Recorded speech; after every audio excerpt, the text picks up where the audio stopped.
இந்த சீசனின் இறுதி போட்டியில குஜராத் டைட்டன்ஸ் அணியை வீழ்த்தி ஆர்சிபி தங்களோட 2வது தொடர்ச்சியான சாம்பியன் கோப்பையை முத்தமிட்டிருக்காங்க. போன முறையும் ஆர்சிபி தான் சாம்பியன், இந்த முறையும் ஆர்சிபி தான் சாம்பியன்.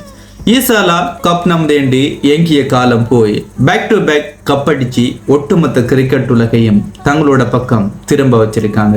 இது வெறும் வெற்றி இல்ல, தொடர் உழைப்பிற்கும் அசைக்க முடியாத டீம் ஸ்பிரிட்டுக்கும் கிடைத்த மாபெரும் பரிசு. இந்த பேக் டு பேக் சாம்பியன் பெட்டத்துக்கு பின்னுக்கு இருக்கிற உந்து சக்தி யாருன்னு தெரியுமா?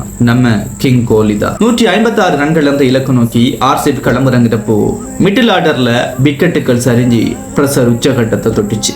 ஆனா கோலி களத்துல நின்றப்போ அந்த பிரஷர் எல்லாம் காணாம போச்சு. 42 பந்துகளில் 9 பவுண்டரிகள் 3 சிக்ஸர்கள் என அசாத்தியமா விளையாடி 75 ரன்களை குவித்து நாட் அவுட் பேட்ஸ்மேனா இறுதி வரைக்கும் நின்று தன்னுடைய அணியை ஜெயிக்க வச்சாரு. இந்த வயசுலையும் அவரோட ஃபிட்னஸும் ஜெயிக்கணுங்கிற வரையும் நமக்கு ஒரு விஷயத்தை தெளிவா சொல்லுது. உங்களை சுத்தி எவ்வளவு விமர்சனங்கள் வந்தாலும் அமைதியா உங்க வேலையை மட்டும் செய்யுங்க. உங்க சக்சஸ் அவங்களுக்கான பதிலா இருக்கும். இந்த இறுதி போட்டியில தோத்திருந்தாலும் குஜராத் டைட்டன்ஸ் அணி கொடுத்த ஃபைட் சாதாரணமானது இல்ல.